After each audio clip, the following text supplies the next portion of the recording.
di sini saya akan menjelaskan jalannya diskriminasi etnik Uighur. Nah, diskriminasi etnik Uighur ini terjadi di Cina, yaitu daerah Xinjiang. Provinsi Xinjiang ini bisa dibilang sebuah wilayah yang terbesar di Cina. Etnik Uighur ini juga merupakan umat Muslim yang beretis Turki. Jadi secara fisiknya itu beda gitu sama orang-orang Cina kebanyakan gitu loh. Jadi itu dia beda gitu sama orang-orang Cina pada umumnya gitu. Nah, etnik Uighur ini mulai mengalami nasib yang sangat malang sejak Perang Dunia Kedua. Nah, dulunya saat itu penduduk Xinjiang ingin bergabung dengan Uni Soviet. Nah, etnik Uighur ini bisa dibilang termasuk wilayahnya yang bebas gitu. Nah, pada saat Perang Dunia Kedua dia juga ingin bergabung dengan Uni Soviet, tetapi ketika penduduk Xinjiang ini ingin dianggap dengan Uni Soviet itu gak berhasil. Nah, karena pasukan nasionalis Tiongkok memaksa penduduk Uighur ini untuk bertahan dalam wilayah Republik Rakyat Tiongkok. Jadi orang-orang Uighur atau orang-orang Xinjiang ini bilang atau bukan bilang sih, tapi dia kayak pengen dianggap gitu sebagai bagian dari Uni Soviet. Nah dari situ itu tuh dilarang oleh tentara dari Tiongkok. Jadi orang-orang Tiongkok tuh bilang jangan mending masuk Cina aja, jangan masuk Uni Soviet gitu kan. Nah, sejak saat itu orang-orang Uighur tuh selalu mendapatkan ibaratnya kayak cap sebagai orang-orang yang mempunyai kecenderungan untuk melakukan pemberontakan. Nah, akibatnya dari situ tuh muncul yang namanya tindakan diskriminasi. Nah, diskriminasi pada etnik Uighur. Nah, dengan adanya pelarangan berpuasa selama Ramadan, terus pelarangan memakai hijab, terus pelarangan pokoknya tuh terjadi penganiayaan dan marginalisasi oleh pemerintah Xinjiang. Nah, marginalisasi ini sendiri itu artinya kalau misalnya salah satu tuh salah semua gitu loh. Jadi semua orang tuh jadi akibat itu etnik Uighur melakukan yang namanya perlawanan dengan menyerang aparat keamanan yang berasal dari etnik Han. Nah, pada tahun 1960 warga Uighur ini memprotes tindakan penindasan yang dilakukan oleh pemerintah. Tapi pemerintah meresponnya dengan cara melakukan namanya aksi polisionil terhadap demonstran. Nah, justru ini tuh dihantam balik gitu oleh para tentara dari Cina, di mana serangan tersebut dia menumpaskan mematikan setelah kampanye hantam keras, dan serangan yang paling kerasa banget yang nyes banget gitu tuh terjadi pada bulan Januari 2007 yang diperkirakan 18 orang tewas dari etnik Uighur yang karena itu tuh dia kena karena tertembak mati gitu oleh tuduhan karena itu dia bergabung dengan jaringan teroris internasional.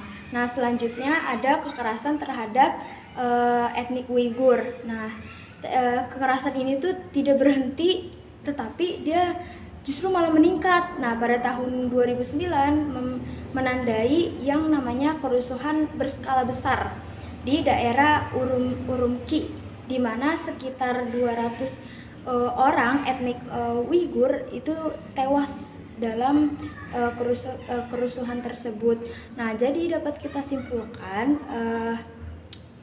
pada poin pertama itu etnik Uighur melakukan perlawanan dengan menyerang rakyat aparat keamanan dari etnik Han.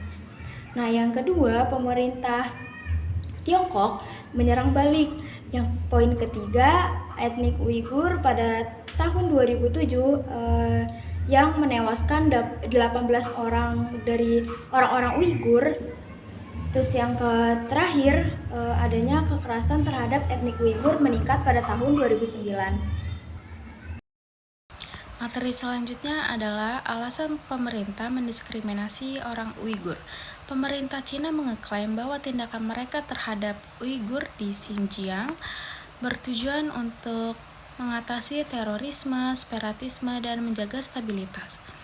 Mereka menerapkan pengawasan ketat, selanjutnya meredukasi serta pembatasan budaya dan agama diskriminasi etnik Uighur. Kebijakan ini juga terkait dengan diskriminasi ekonomi. Yang pertama, penganiayaan agama, integrasi wilayah ke dalam negara, membatasi kebebasan beragama orang Uighur, termasuk larangan terhadap praktik keagamaan tertentu seperti ibadah, puasa.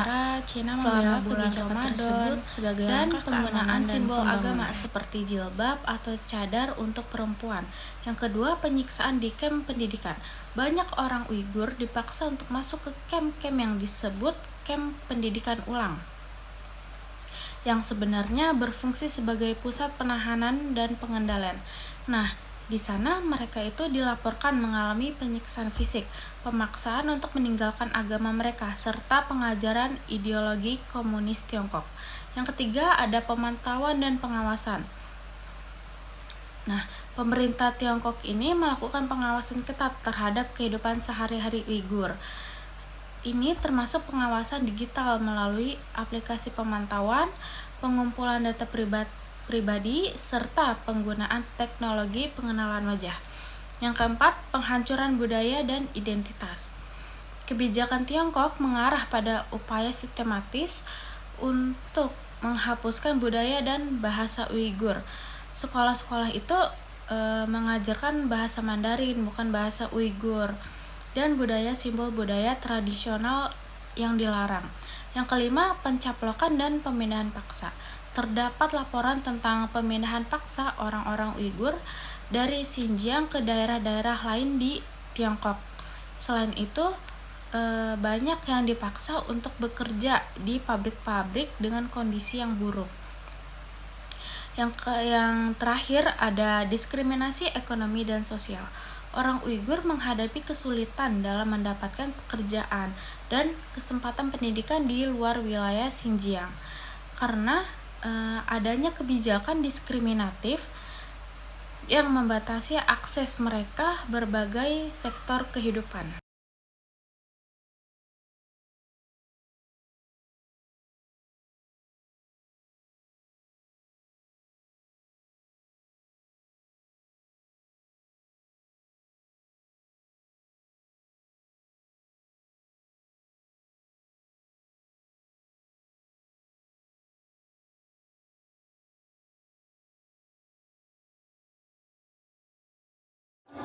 Nah, yang terakhir itu ada dampak dari diskriminasi etnik Uighur. Nah, dampak yang pertama itu orang-orang Uighur banyak yang meninggal dunia. Nah, yang sudah dijelaskan di awal, pada tahun 2007 sekitar 18 orang meninggal dunia. Terus pada tahun 2009 di mana sekitar 200 orang itu meninggal dunia karena kerusuhan tersebut. Terus yang kedua, orang-orang Uighur hidupnya penuh dengan tekanan nih.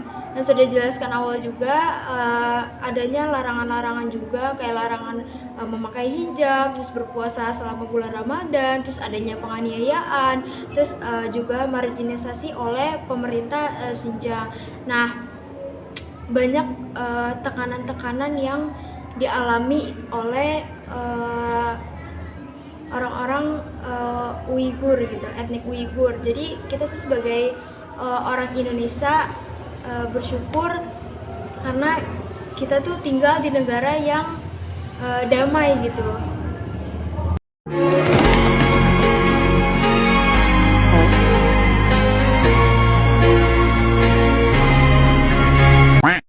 Thank you everyone! Thank you Elmar! Go!